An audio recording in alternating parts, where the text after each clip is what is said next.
Political scientists have called upon President Museveni, who is the current chairman of the non-aligned movement, to use his power and push for the establishment of a secretariat for effective monitoring and follow-up on the resolutions made.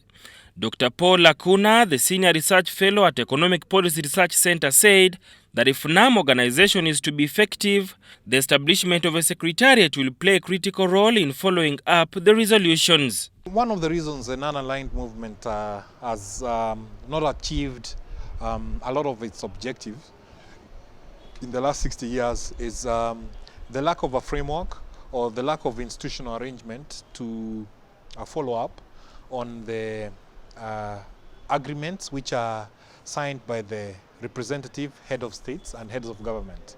And it's our prayer, we the citizens of those nations that are under the chairmanship of the president of Uganda, Yoweri Kaguta Museveni, if a secretariat could be established, preferably an interim secretariat in Kampala, to follow up before members vote where the headquarter of the non-aligned movement could be. We could start from Kampala. I would implore the new chairman to put that as one of his agenda. It's easy to discuss things at strategic level, but following them up, the operational issues, the bread and butter of a system depends on bureaucracy, a very efficient bureaucracy, and we need to establish that bureaucracy. During the summit, global conflicts were discussed. Top on the agenda was the Israel-Palestinian Gaza war that has left over 20,000 lives lost. The President of the United Nations General Assembly, Dennis Francis, called upon the non-aligned movement to exert its influence in bringing a halt to the carnage that is hopelessly being witnessed in the Gaza Strip. After various iterations of war over several decades, I am convinced that a negotiated political solution is the sole path through which both Israelis and Palestinians will see realized their fundamental right to a life of peace based on the two-state solution. As President of the General Assembly, I will support and encourage any and all initiatives to that end. It is from this background that the South African representative to the summit, Grace Naledi Pandor, called for the inclusive of the permanent members of the United Nations Security Council, which will represent the bigger percentage of the global population. The current 5 permanent members for the United Nations include the United States of America, Russia, China, France, and the United Kingdom. This, according to Grace, cannot address the needs of all countries and people in the world. As this non-aligned movement, we should continue to advocate strongly for a system of global governance that is fair, equitable, and has the capacity to respond to the needs of all countries and peoples. A system that is not just a tool for the most powerful countries of the world.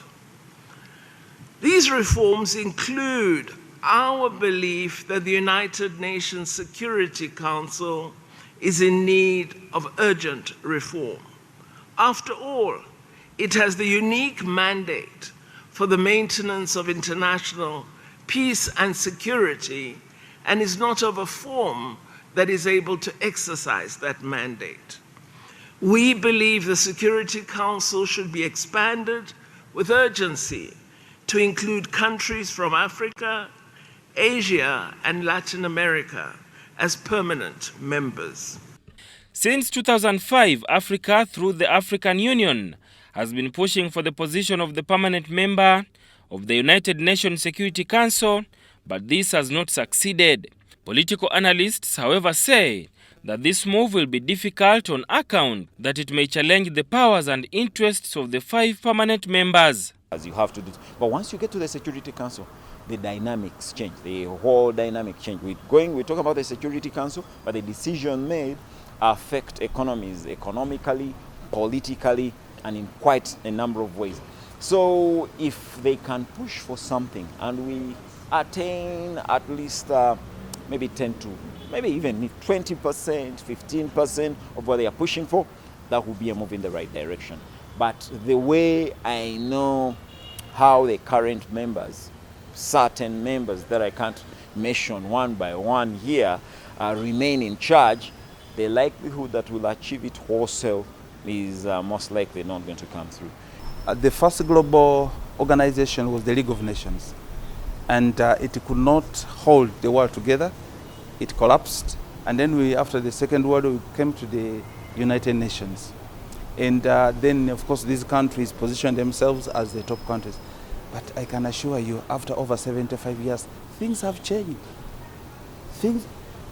Countries have come up. There are countries that were not anywhere. They're so powerful. So are we going to perpetually deny them a position on the Security Council? I think the United Nations Security Council, or the United Nations as an entity itself, needs to metamorphose. It needs to grow from this stage with the current realities. The current realities, I'm not even advocating for in Africa. We could even have as many as 6 to 8 countries to join this club. The non-aligned movement member states consist of 120 members, where 80% are part of the United Nations. Despite not having a secretariat and its resolutions being non-binding, it can influence decisions at the United Nations. And again, therefore, this organization called NAM realized that there could be benefits for not aligning yourself with either the East or the West. And of course, being a number of countries, 120, had a voice. And that voice is very relevant in an organization like the United Nations. And therefore, you can see that NAM translated or transisted from focusing on anti-colonialism movement to a development movement within these countries. Formed in 1961, the non-aligned movement seeks to promote the interests of its member states, which include economic transformation, among others. Sada Mubale, UBC News, Kampala.